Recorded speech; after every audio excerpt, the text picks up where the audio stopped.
même chose finalement, parce que tu parles de vraie repentance. Oui, alors c'est là justement, je pense qu'il faut être attentif au fait que justement un petit peu dans le jargon religieux habituel, on a souvent fait comme si confesser c'était se repentir. Or, confesser oui, bien sûr, mais c'est pas la dernière étape. On peut juste s'être confessé, mais ne pas s'être repenti, parce que la confession aboutit à la rupture avec le péché. Si on a juste confessé, mais qu'on n'est pas arrivé à ce point de rupture avec le péché, ben on va recommencer. Donc à ce moment-là, on vit dans un semblant, dans un faux. Ok. C'est vrai, tu as quelque chose à dire par rapport à ça? Ou tu as une question? En fait, j'ai une question. Si une chrétienne convertie, donc est baptisée, vit avec son fiancé sans être mariée et qu'elle ne voit pas, enfin, est-ce que c'est possible qu'elle n'est pas consciente qu'elle vit dans le péché si elle vit chez son fiancé, qui ne sont pas mariés? Puis comment peut-on l'aider pour lui faire comprendre que ce n'est pas bien, quoi? Alors, oui, alors il y a mais ça c'est un bon cas, c'est un bon cas de réflexion, un bon cas d'école. Et un petit peu plus généralement, c'est quelquefois notre compréhension du péché qui peut avoir été amoindrie. Parce que la conscience, elle fonctionne, mais la conscience de quelqu'un peut être plus ou moins, comment on pourrait dire, affûtée ou pas. Quand moi j'étais, je donne souvent cet exemple quand je parle de ça, je dis quand j'étais inconverti, pour moi voler, je vais dire intellectuellement, je savais un peu que c'était pas bien, mais au fond, je trouvais ça un mode très acceptable. Le tout, c'était de pas se faire prendre. Donc si quand j'étais ado, si je me souviens des fois où j'ai volé comme ça, ben ça a laissé ma conscience tout à fait tranquille, parce qu'elle n'était pas réveillée. Dès que je me suis converti, à ce moment-là, j'étais au service militaire, et comme je travaillais au service militaire, on m'avait casé aux cuisines, et alors tous les soirs, je rentrais chez moi, j'avais une permission de nuit, je rentrais tous les soirs, et donc tous les soirs, j'emmenais un petit peu de vaisselle. Pourtant, j'étais chrétien, je venais de me convertir. Mais ma conscience au départ, me laissait tout à fait tranquille avec ça. Mais je marchais avec le Seigneur et je grandissais avec le Seigneur. Donc je grandissais avec le Seigneur, donc ma conscience a commencé à se réveiller. Et petit à petit, j'emmenais des trucs, ma conscience a commencé à me dire, hé Jean-Marie, mais ça c'est pas à toi. Ah, je dis oui, mais c'est pas à moi. D'accord, mais moi là-bas je fais un travail, je fais un service, on ne me paye pas finalement. Le peu que j'emmène, c'est bien moins que tout ce qu'ils me doivent, etc. Voilà, ça c'est les raisonnements de l'intelligence. Jusqu'à ce qu'un jour, vraiment, le Seigneur, après un temps, m'a dit, mais Jean-Marie, si tu emmènes ça et que c'est pas à toi, c'est du vol. Donc là, j'ai dû un jour capituler et j'ai dû identifier, oui, c'est un péché. Donc le jour où j'ai identifié que c'est un péché, maintenant j'étais dans la responsabilité. Qu'est-ce que je fais de ce péché? Mais j'étais chrétien. Donc j'ai dit oui, c'est un péché. Donc j'ai dit, ben voilà, je me repens. Donc j'ai tout remis dans un gros sac. J'ai dit, Seigneur, je vais tout ramener. S'il te plaît, fais au moins que je ne me fasse pas piquer au moment où je le ramène. Donc j'ai tout ramené. Et depuis ce jour-là, ma conscience a été réveillée. Et maintenant, depuis, j'ai jamais revolé quoi que ce soit à personne. Alléluia. Parce que j'étais... mais donc dans ce cas, c'est comme... voilà, vous avez des gens qui ont grandi dans une culture où il y avait du laxisme, où il y avait des valeurs qui ont été un peu changées, transformées, et ils ont du mal à voir pourquoi. Donc il faudrait pouvoir parler avec eux, il faudrait pouvoir... Après, on devient responsable. Quand on comprend, on devient responsable. Je voulais dire, cette personne-là, en fait, elle dit aussi qu'elle n'avait pas le choix. Oui, alors après, bon, dans les cas particuliers, il faudrait qu'on... Voilà, après, il faudrait qu'on discute avec. Mais ce qui est intéressant, surtout, c'est de se dire que plus on marche selon la voie de notre conscience, plus, à ce moment-là, elle est avis, plus c'est comme si on marche sur un chemin, on piétine. Si on piétine un terrain, il devient très dur, plus rien n'y pousse. Pourtant, c'est la même terre que le champ qui est juste à côté. Mais c'est juste qu'il a été piétiné. Si on piétine sa conscience, c'est pas étonnant qu'à un moment, elle finit par ne plus rien dire du tout. Mais ça ne disculpe pas la personne, ça veut juste dire qu'il s'est donné beaucoup de peine pour faire en sorte que sa conscience ne puisse plus lui parler. C'est sa responsabilité. Ok. On poursuit avec la question de Marc et de Bab. Ce sont des questions qui se rejoignent un peu. Coucou à Marc et à Bab d'ailleurs au passage. En fait, Marc il demande est-ce que la repentance égale culpabilité? Et Bab il dit aussi par la suite, est-ce que la repentance débouche forcément sur le pardon? Alors, est-ce que c'est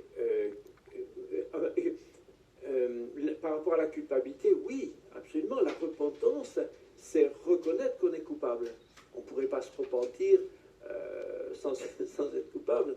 Donc forcément, la repentance prend en acte, reconnaît, identifie explicitement qu'il y a une culpabilité. Parce que c'est là que quelquefois, avec la pensée des fois humaniste, ou certaines psychologies, certaines, je ne dis pas toutes, mais certaines approches psychologiques, finalement la culpabilité n'existe plus. Alors si on persuadait les gens que la culpabilité n'existe plus, on leur rend un très mauvais service parce qu'on les empêche de se repentir. Pour se repentir, il faut reconnaître qu'on est coupable. Il vaut mieux reconnaître qu'on est coupable pour pouvoir en sortir, parce que justement la repentance nous fait sortir de la culpabilité. Une fois qu'on a été pardonné, on n'est plus coupable. Donc ça veut dire que la repentance, elle débouche forcément sur le pardon. Si c'est une vraie repentance, oui, elle est faite. C'est pour ça que Dieu nous appelle à la repentance. On avait lu quelques versets disant que Dieu ne veut pas qu'ils périssent, mais qu'ils passent par la repentance. C'est-à-dire que la repentance les fait échapper à la condamnation. La repentance nous fait sortir de la culpabilité et donc du jugement. C'est pour ça que la repentance, ça a l'air d'être un mot quelquefois des fois un peu péjoratif pour certains. Oui, la repentance. Mais c'est le contraire, c'est libératoire. C'est libératoire. Si quelqu'un est vraiment passé profondément par la repentance, il en ressort profondément libre. Et épanoui. Et épanoui. Heureux, c'est ça, heureux, épanoui, tranquille. Tandis quelqu'un qui a une demi-repentance, enfin, je ne sais pas si on peut dire une demi-repentance, c'est pas très théologique, mais des pseudo-repentances, eh bien, ces gens-là ne sont pas libres, parce qu'ils n'ont pas réglé les problèmes en profondeur. C'est dommage. Oui, c'est dommage. Exactement. C'est dommage. On va prendre une dernière. Oui. Elle nous vient de Moon depuis YouTube. Coucou à Moon. Moon, elle demande, confessez vos péchés les uns aux autres, comme le dit l'apôtre Jacques dans son épître. Est-ce que elle doit mettre en fait ce verset en pratique? Si elle a déjà tout dit à Dieu et demander pardon à Dieu, est-ce qu'il y a lieu de venir devant son frère ou sa sœur pour tout déballer? Alors, Moon, c'est une excellente question. Bravo. Ça pourrait être la prédication suivante. Parce que dans ce qu'on a traité ce matin, effectivement, j'ai pas pu aborder ça.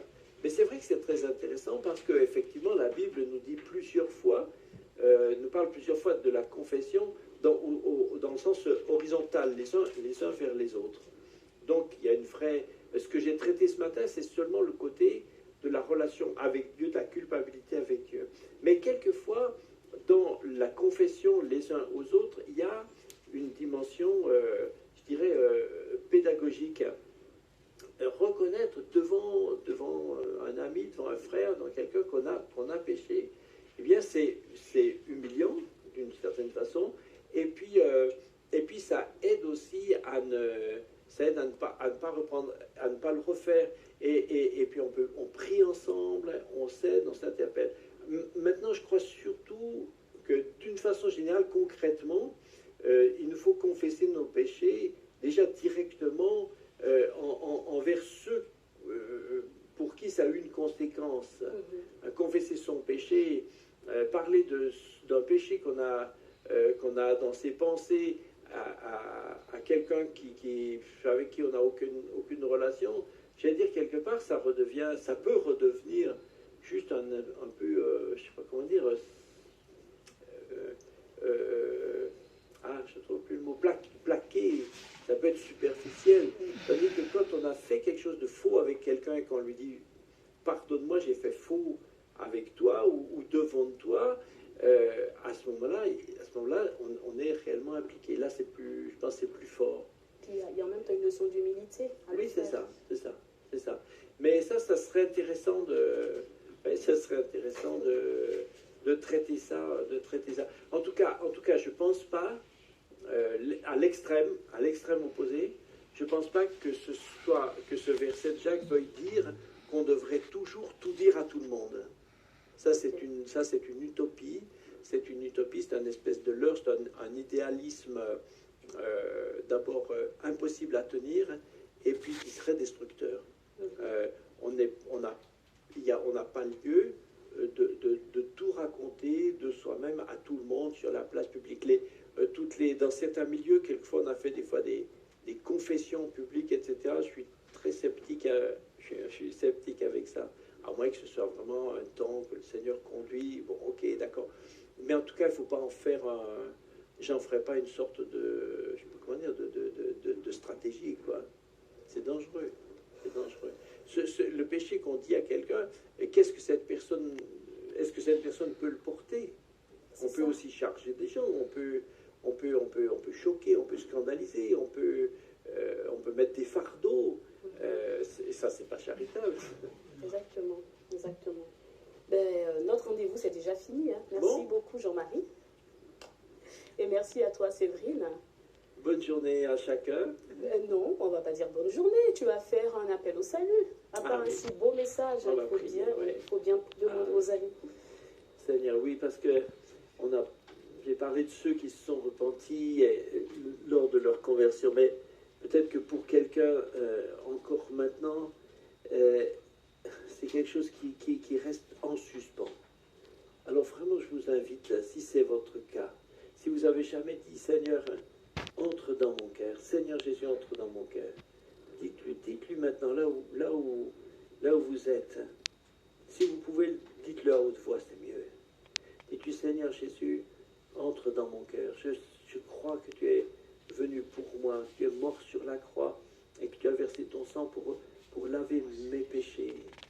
Je sais que tu es ressuscité et je crois que tu m'as donné un chemin pour aller au ciel. Seigneur, je veux prendre ce chemin, je veux être sauvé pour la vie éternelle. Seigneur Jésus, fais de moi un enfant de Dieu, que Dieu soit mon papa. Seigneur, je veux abandonner toutes les choses qui ne te plaisent pas, tout ce qui n'est pas conforme à toi. Je laisse tout ça. Je veux abandonner tout ça pour vivre dans ton royaume. Aide-moi, Seigneur, aide-moi. Montre-moi comment marcher dans cette vie chrétienne. Seigneur, je veux être un disciple de Jésus. Amen. Merci, Seigneur. Amen. Amen. Et les amis, pour vous qui avez fait posé cet acte tellement grand, tellement puissant, vous êtes devenus enfants de Dieu. Et nous sommes une même famille. Et je vous prie d'appeler le secrétariat de l'Église pour dire justement que vous avez donné votre vie au Seigneur et que si besoin, vous avez besoin d'une Bible ou bien vous avez besoin de faire un rendez-vous avec un pasteur pour qu'il vous explique en fait la profondeur et la puissance de l'acte que vous venez de poser. C'est tellement merveilleux. On est tous passés par là un jour et c'est vraiment beau. En tout cas, nous vous aimons. Dieu est amour. Nous aussi, nous vous aimons et nous vous souhaitons un excellent dimanche dans sa présence. Demeurez sous sa grâce. À dimanche prochain, les amis. Bye bye. Amen.